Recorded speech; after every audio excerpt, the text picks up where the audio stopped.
Yo guys, what's going on? Robert Warshack here, and I've got 3 day 1 Castle Nathria decks that I think you guys should try. We made videos on them, but I'll cover the decks and like what makes them interesting. Before we get into that, we did have a mega bundle giveaway. In order to participate with this, very easy, sub to the channel, you like and comment on the video, and then this past week I picked the lowest commented video and then picked a winner through there. So you guys had the highest chance. The video actually had 155 comments, and that's really good chances. 1 out of 155 is pretty good to get a mega bundle. And I picked the winner. I'm waiting to hear back from him. I'm giving him 24 hours to hear back, and then once I hear back from him and give him his code, then I'll release his name and stuff, just so people don't like pretend to be him and stuff, and I'll just make it easier that way. But also, because you guys, due to the huge outpour of support that you guys had, I thought about it and I'm like, you know what can I afford? I can afford to give you guys a $50 Blizzard gift card each and every month. So to continue the hype we've had in our comments and all of the new subs, each and every month on the 1st, I will go through the month, and the video with the least amount of comments that month, I will pick a random commenter who has liked video and subbed to the channel, and I will give them a $50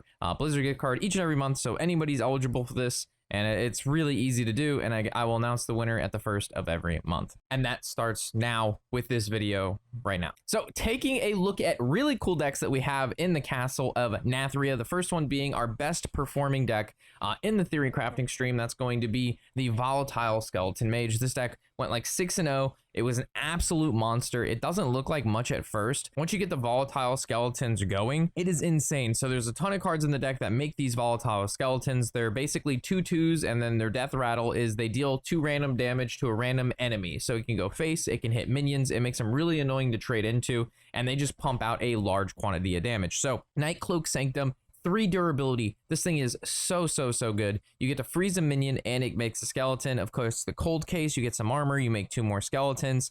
You have Deathborn as well, which deals 2 damage to all minions. Summon a 2/2 skeleton for each one killed. This, first of all, works with skeletons you already have out, so you can go face with skeletons, use Deathborn, clear it, make more skeletons, deal more damage. But what makes this really interesting is the Guardian. She buffs up the spell power in the deck by 2 because basically her death rattle makes her go forever, and she just keeps hopping on to minion and give those spell power +2. So this works with every spell in the deck, but works really well with is the Frozen Touch. So because we're always summoning skeletons and they're always dying, this infused 3 on this thing. At first, the infuse mechanic didn't feel like it was going to be that good, and it was going to be pretty hard, but like Frozen Touch was like one of the best cards in the deck. So this is going to do 5 damage if you play the Guardian. And a lot of the games that we had played, if you watched any of the videos that we did on the Volatile Skeleton, which we made 2 of them, this does 5 damage. And then if you have 2 of them that are infused, you can just play like a 2-mana minion with the 2+ spell power, and then you have 20 damage burst from your hand, plus all of the skeletons,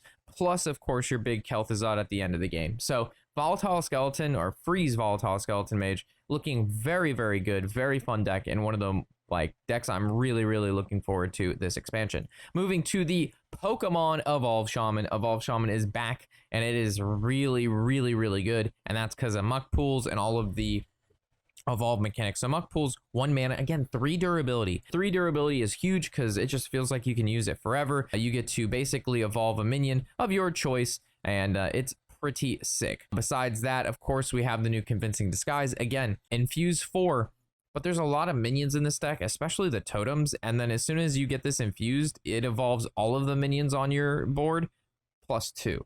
So this card is just nuts for 1 mana. Like, this is probably the best evolve card in the deck, and it is just insane. And then of course we have the new Primordial Wave, which transforms enemy minions into ones that cost 1 less, and then friendly minions into 1 more. This is a huge disruption tool to your opponent, especially if they're a priest or any sort of deck that has like death rattles or just big minions, or there's a taunt in the way. So Wave was very good. Some spiciness in the deck is this Ashen Elemental. This is really good because it's a battle cry. Whenever your opponent draws a card next, they take 2 damage, right? But you can combo this with Brand. You can combo this with Bolinar, so every time they draw a card that turn, they take 4 damage. And then on top of that, you can evolve this. Once you play it, it's not a stagnant effect. It's a battle cry. So you can instantly play this, get the battle cry off, evolve it, and there is a very solid amount of very powerful 4-mana minions in the game, especially the new Scuttlebug and Demon Hunter, the 4-mana 7/7. It was pretty nuts. And then even spicier, we've got the Lady Prester Druid in here, and you guys could be like, we have the Lady Prester Druid, we have the Lady Prester.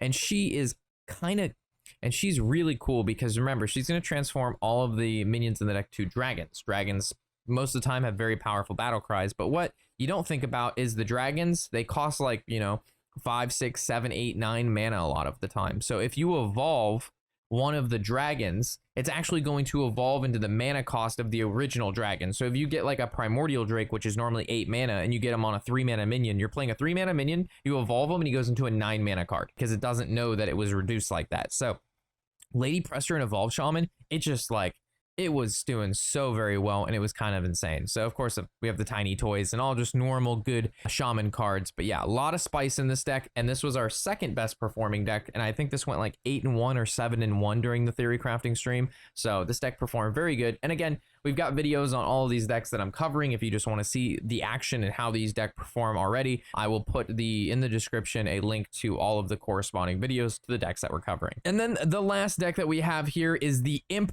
or Zoo Warlock. At first I looked at Imp Warlock with the Reform and I was really disappointed just because it's like, like I just, playing a bunch of imps didn't seem like it'd be that fun or that good, but let me tell you, it was like one of the best performers in regards to owning me in the theory crafting stream, and that's because there's 2 cards in the deck, one being the Impending Catastrophe. It's a 2 mana, and it is so easy to have like 3 or 4 imps out, especially when you run like Imp Gang Bosh and Fiendish Circle where you're playing 4 imps. And remember, the Impending Catastrophe already draws a card and then +1 for each imp. So if you have 4 imps out, he draws 5. If you only have 2 imps out, it still draws 3. So it's a 2 mana, most of the time draw 3 worst case.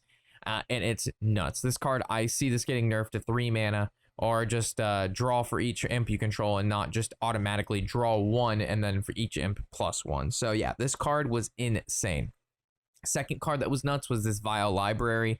Even though it has that 2 durability mark on it, giving a friendly minion +1/+1 for each imp you control is you play like Fiendish Circle, or you like coin a 2-drop into a 2-drop, and then you play Fiendish Circle and you have like 7/7s, 8/8s, 9/9s on turn like 3 or 4. There was multiple games that I played that my opponent had like a 7/8 or a 7/9 imp gang boss on turn 3. It was nuts. So Vile Library, nuts. The draw on this deck, nuts. Very aggressive, has a ton of reload. So while the deck doesn't have any like direct damage and it's like doesn't have any board comeback, the boards that you're making are huge and the amount you're drawing per turn is huge. So, and then Imp King Rafan, this guy's basically the bloodlust of the deck, and then on top of that, he's a full field clear. So if you want to buff your imps, that does it too. And if you just need him for more board, he does that too. So yeah, Imp Zoo Warlock is looking so very good right now. And I'm sure it's going to get refined even more as we move into the actual expansion release and not just the theory crafting decks. So with that, those are my 3 day 1 decks that I think you guys should try. You'll have a good time for. And remember, giving away a $50 Blizzard gift card for the lowest commented video each month. I'll announce the winner on the 1st or the 2nd, depending on how quickly they get back to me.